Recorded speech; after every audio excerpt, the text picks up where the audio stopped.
Very warm welcome to all of you. और आज हम कवर करेंगे हिस्ट्री ऑफ उड़ीसा के कुछ ऐसे गिने चुने एमसीक्यू के बारे में जो आपके एग्ज़ाम में पूछे जाने की पूरी संभावना है।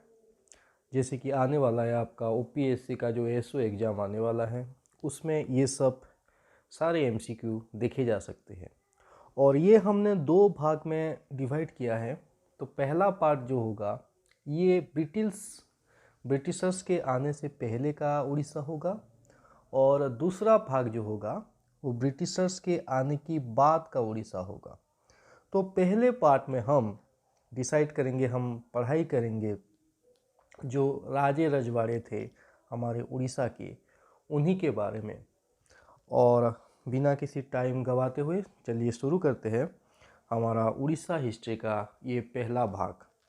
सो पहला क्वेश्चन है, who build the famous Lingaraj and Raja Rani temple. ये दोनों टेम्पल हैं हमारे कैपिटल भुवनेश्वर में हैं, लिंगराज टेम्पल और राजा रानी टेम्पल। तो इनको किन्होंने बनवाया था?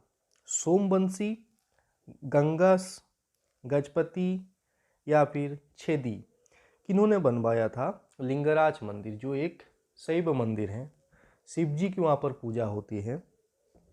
तो किन्होंने बनवाया था? इसका सही आंसर है, इनको बनवाया था सोमवंशी राजाओं ने। सोमवंशी राजाओं ने लिंगराज मंदिर और राजा रानी मंदिर बनवाया था।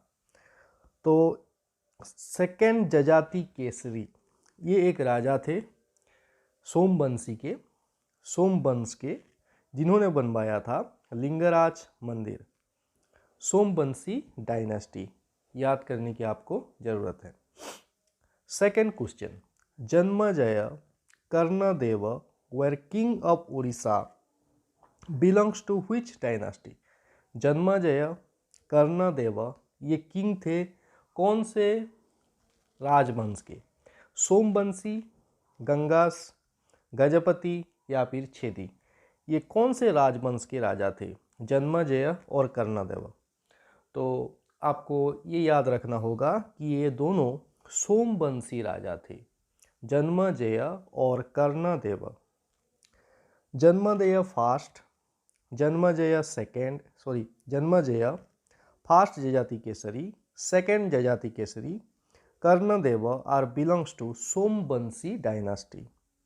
कर्णदेव जो थे वो लास्ट सोमवंशी डायनेस्टी के किंग माने जाते हैं। याद रखिएगा, कर्णदेव ये आखिरी राजा माने जाते हैं, और जन्मजय जो थे वो पहले की सोमवंशी राजाओं थे। उसके बाद आए फर्स्ट जजाति केसरी, उसके बाद सेकेंड जजाति केसरी जिन्होंने लिंगराज मंदिर का निर्माण किया, उनके बाद आए कर्णदेव, और कर्णदेव जो थे ये आखिरी सोमवंशी राजा थे।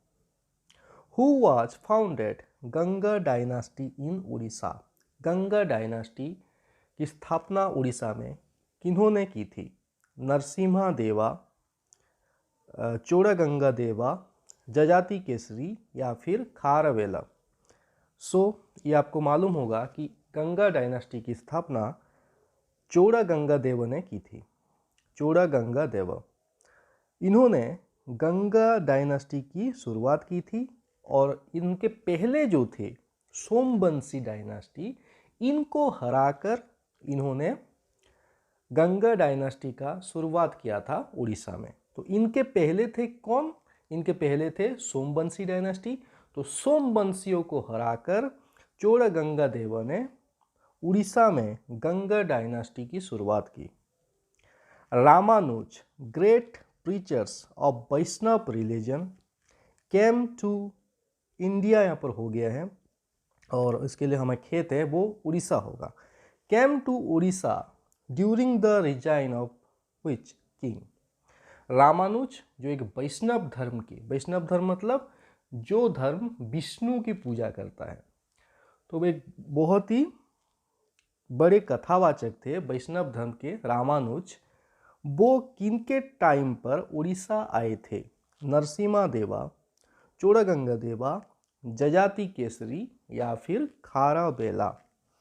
तो याद रखिएगा कि चोड़गंगा के टाइम में साउथ इंडिया के ग्रेट प्रीचर्स वैष्णव रिलीजन के रामानुज ये उड़ीसा आए थे। He was also a great followers of Lord Vishnu. कौन? चोड़गंगा ये खुद वैष्णव धर्म के एक बड़े फॉलोअर्स थे। ही बिल्ड पुरी जगन्नाथ टेम्पल। उन्होंने ही पुरी में जो फेमस जगन्नाथ टेम्पल है उसकी निर्माण की थी, जिसकी ऊंचाई लगभग 66 मीटर है। और ये जो हम MCQ सारे कवर कर रहे हैं, ये किसी बाहरी किताब में से नहीं है, ये जो उड़िया स्कूल में पढ़ाए जाते हैं उन्हीं के हिस्ट्री में से ही है। ये 7th क्लास के हिस्ट्री में से लिया गया क्वेश्चन है, जिसमें जगन्नाथ टेम्पल की ऊंचाई लगभग 66 मीटर बताया गया है। चोड़गंगा ये खुद ही में एक वैष्णव धर्म के एक बड़े फॉलोअर्स थे, विष्णु जी को बहुत मानते थे, जिसके वजह से उन्होंने पुरी में जगन्नाथ टेम्पल का निर्माण किया था। Who build famous Konark temple of Orissa. ये भी एक बहुत ही फेमस टेम्पल है उड़ीसा का, कोणार्क टेम्पल, जो कि यूनेस्को के वर्ल्ड हेरिटेज सेंटर में भी शामिल है। तो इनका निर्माण किन्होंने किया था? चोड़गंगा देव, कपिलेंद्र देव, नरसिम्हादेव टू, नरसिंहादेव टू या फिर नरसिंहादेव 1। सो याद रखिएगा कि फेमस कोणार्क टेम्पल इनको बनाया था नरसिंहादेव फर्स्ट ने। नरसिंहादेव फर्स्ट ये भी ईस्टर्न गंगा डायनास्टी, जो कि चोड़गंगा देव ने स्थापना की थी, इन्हीं के राजवंश में से एक राजा थे नरसिंहादेव 1। इन्होंने बनाया था पुरी का कोणार्क टेम्पल, कोणार्क का famous sun temple. Narasimhadev 1 build famous sun temple of Konark. इनको और एक नाम से भी जाना जाता है, उनको बोला जाता है लांगुला नरसिंहादेव। वो भी गंगा डायनास्टी का एक राजा थे और उन्होंने बनाया था कोणार्क का सन टेम्पल। पुरी का जो फेमस जगन्नाथ टेम्पल है वो बनवाए थे चोड़गंगा देव, और कोणार्क का जो फेमस सन टेम्पल है इन्होंने बनवाए हैं नरसिंहादेव 1। और इनको कौन से नाम से जाना जाता था? इनको जाना जाता था लांगुला नरसिंहादेव के नाम से। Which Ganga ruler of Orissa assumed the title of Ganga Chudamani, Trikalingapati and Maharajadhiraj. So Ganga dynasty का एक कौन सा रूलर था जो 3 टाइटल एज्यूम किए थे? 3 टाइटल उनके नाम से पहले लगता था। कौन कौन सा? गंगा चूड़ामणि, त्रिकलिंगपति और महाराजाधिराज। ऑप्शंस आर चोड़गंगा देव, भानुदेवा, नरसिंहादेव 2 या फिर नरसिंहादेव फर्स्ट। सो इसका सही आंसर है चोड़गंगा देव, जिन्होंने स्थापना की थी गंगा डायनास्टी की हमारे उड़ीसा में। उनको कहा जाता था त्रिकलिंगपति, गंगा चूड़ामणि और महाराजाधिराज। और एक इंपॉर्टेंट इंफॉर्मेशन है, भानुदेव फोर्थ यानी Bhanudeva fourth was the last king of Ganga dynasty. Ganga dynasty का आखिरी राजा कौन थे? भानुदेव चौथा। ये गंगा डायनास्टी का आखिरी किंग थे। शुरुआत की थी चोड़गंगा देव ने और आखिरी राजा थे Bhanudeva fourth. Who was the founder of Gajapati dynasty इन उड़ीसा।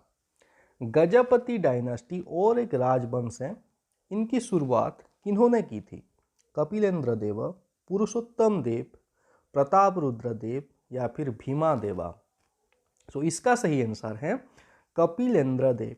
कपिलेंद्र देव ने गजपति डायनास्टी की शुरुआत की थी उड़ीसा में,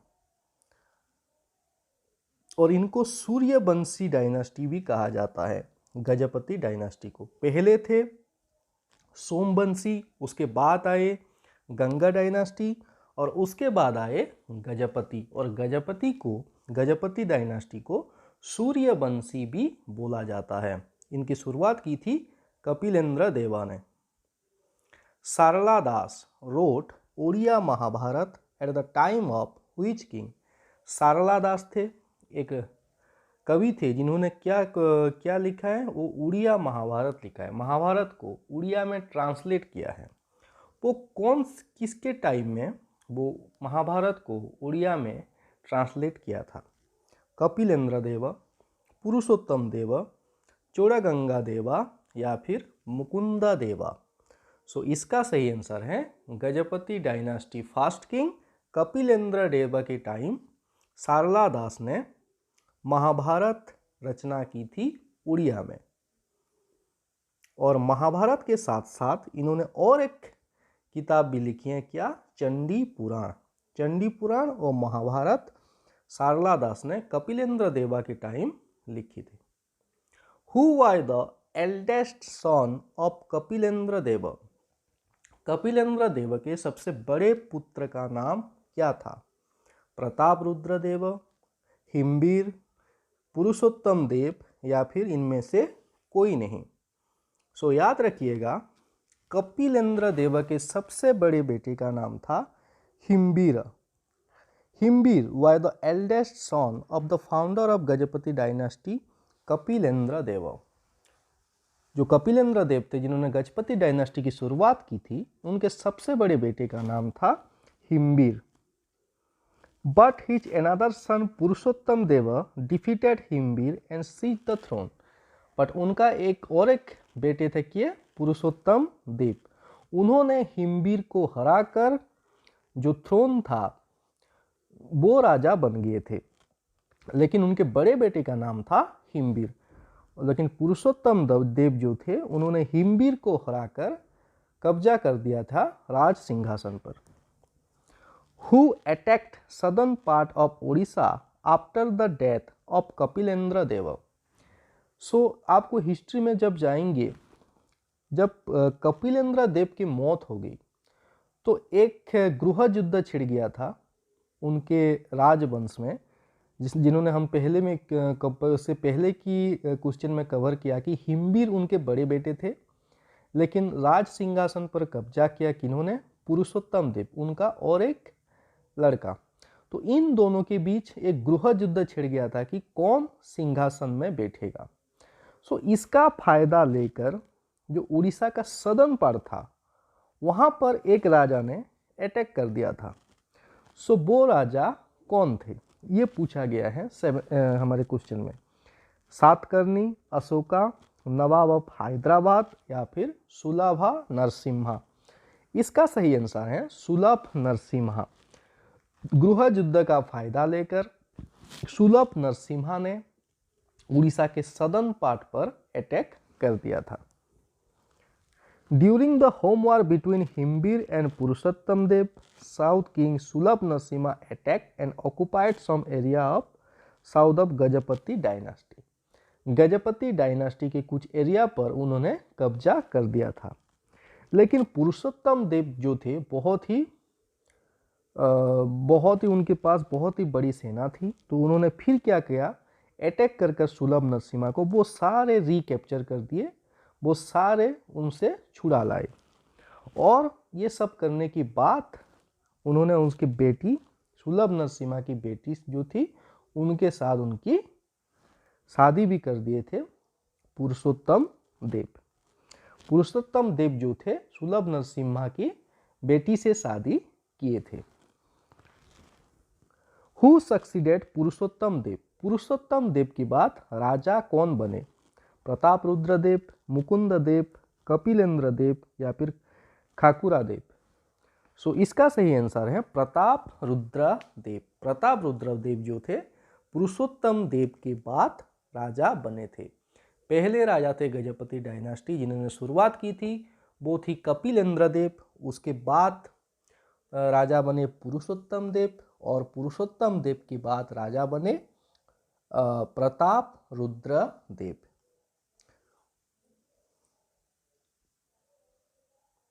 Which South King defeated Pratap Rudra Dev in 1512 AD? 1512 में कौन से एक साउथ के राजा थे जिन्होंने प्रताप रुद्रदेव को हरा दिया था?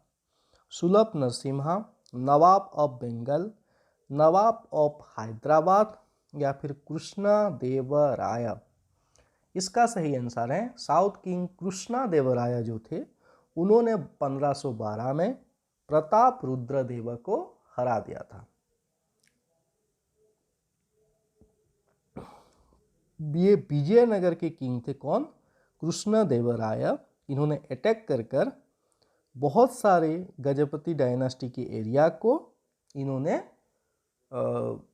जो थे ऑक्युपाइड कर लिया था।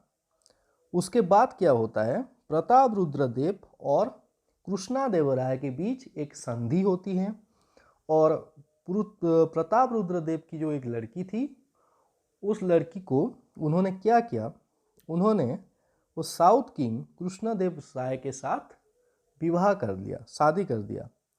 और उसके बाद जो थे कृष्णदेव राय कुछ इलाका को छोड़ने के लिए वो राजी हो गए थे, जिन्होंने वो कैप्चर कर दिया था प्रताप रुद्रदेव को हराकर। हु रोट दांडी रामायण इन ओडिया? दांडी रामायण को रचना उड़िया में किसने की थी? बलराम दास, जगन्नाथ दास, सारला दास या फिर नॉन ऑफ दीज? सो याद रखिएगा, दांडी रामायण जो थी इनकी रचना की थी बलराम दास ने। बलराम दास ने दांडी रामायण की रचना की थी और ये किसके टाइम पर की थी? ये प्रताप रुद्रदेव के टाइम पर की थी।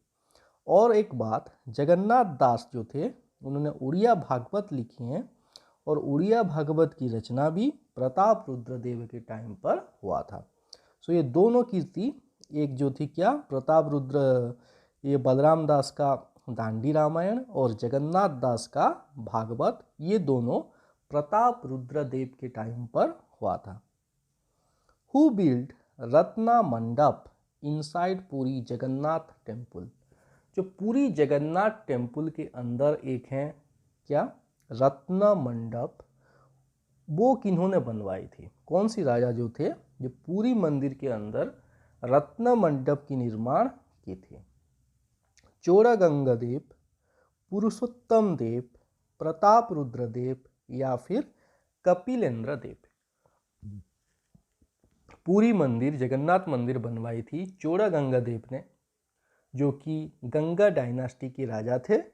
और उसके अंदर जो एक रत्न मंडप है वो बनवाया था प्रताप रुद्रदेव ने। प्रताप रुद्रदेव ने पूरी मंदिर के अंदर रत्न मंडप की निर्माण की थी। He also built Dhavaleshwar temple near Cuttack and Chandrashekhar temple at Kapilas hill, Dhenkanal. उन्होंने कटक के पास धवलेश्वर टेम्पल और चंद्रशेखर टेम्पल का निर्माण किया था कपिलास में, ढेंकानाल में। Bhoi dynasty was founded by? Bhoi dynasty की स्थापना किसने की थी? किन्होंने की थी भोई डायनास्टी की स्थापना? गोविंद विद्याधर, चक्र प्रताप, मुकुंद देव या फिर non of these? So Bhoi dynasty की शुरुआत की थी गोविंद विद्याधर। गोविंद विद्याधर ने भोई डायनास्टी की शुरुआत की थी। और भोई डायनास्टी किनके बाद आया? भोई डायनास्टी गजपति के बाद आने वाला डायनास्टी है। He was a minister of king Pratap Rudradev. जो शुरुआत की थी गोविंद विद्याधर, एक किसके एक मंत्री थे? ये मंत्री थे प्रताप रुद्रदेव के। Who consider as last independent king of Orissa? आखिरी स्वाधीन राजा उड़ीसा में किस राजा को माना जाता है? Mukund Dev, Chakra Pratap, none of these? Mukund Dev 2 बार आ गया है, तो इसका सही आंसर है मुकुंद देव को उड़ीसा का आखिरी स्वाधीन राजा माना जाता है। और उनको किन्होंने हराया था? इनको बंगाल के एक किंग थे, एक मुस्लिम रूलर थे, सुलेमान सातकर्णी। सुलेमान करनी है शायद, सुलेमान सातकर्णी नहीं है, सुलेमान खान करनी, सॉरी सातकर्णी नहीं है, सुलेमान करनी। सुलेमान करनी जो थे उन्होंने हराया था मुकुंद देव को। कला पहाड़ was a infamous general of which king? कला पहाड़ जो कि बहुत बदनाम है हमारे उड़ीसा में, वो किस राजा का एक सेनापति था? अकबर, सुलेमान करनी, बायजात करनी या फिर नॉन ऑफ दीज। सो याद रखिएगा, काला पहाड़ जो था एक इनफेमस मतलब बदनाम वाला, बहुत ही बदनाम है उड़ीसा में उसका नाम। सो ये था सुलेमान करनी का एक सेनापति जो किनको पराजित किए थे, कपिलेंद्र देव, लास्ट इंडिपेंडेंट किंग को। ये उड़ीसा में आकर बहुत सारे मंदिरों को नुकसान पहुंचाया था। कौन? काला पहाड़ और बायजात करनी। बायजात करनी जो थे ये सुलेमान करनी के सुपुत्र थे, और बायजात करनी और काला पहाड़ ये दोनों ने मिल के किनको हराया था मुकुंद देव को। King Mukund Dev killed in a battle with Bengal king Karrani, Kala पहाड़, रामचंद्र भंज या फिर प्रताप रुद्र देव। ये याद रखिएगा कि मुकुंद देव जो थे इनको हराया तो था बंगाल के किंग सुलेमान करनी ने, लेकिन ये मारे गए थे रामचंद्र भंज के साथ एक लड़ाई में। रामचंद्र भंज के साथ एक लड़ाई में मुकुंद देव मारे गए थे। Ashwini Kumar Ghosh wrote a play named काला पहाड़ which was based on। Ashwini Kumar Ghosh का एक नाटक है क्या, काला पहाड़ बोल के, वो किसके ऊपर बेस्ड है? बायोग्राफी ऑफ काला पहाड़, काला पहाड़ की जीवनी के ऊपर, hills of Orissa, Bengal king Suleman Karrani lives और एक्सप्लॉइट्स ऑफ काला पहाड़। सो अश्विनी कुमार घोष का एक फेमस नाटक है काला पहाड़, वो बेस्ड हैं एक्सप्लॉइट्स ऑफ काला पहाड़। काला पहाड़ ने कैसे उड़ीसा के लोगों को शोषित किया था, उड़ीसा में डिस्ट्रॉय की थी मंदिरों को, ये सारे के ऊपर बेस्ड हैं अश्विनी कुमार की एक किताब, एक प्ले जिसका नाम है काला पहाड़। So it was the last MCQ of the session. I hope ये सारे MCQ आपके आने वाले एग्ज़ाम के लिए बहुत ही इम्पोर्टेंस होंगे। इन सारी MCQ को आप याद कीजिए, प्रैक्टिस कीजिए, and all the best for your upcoming exam, and thank you.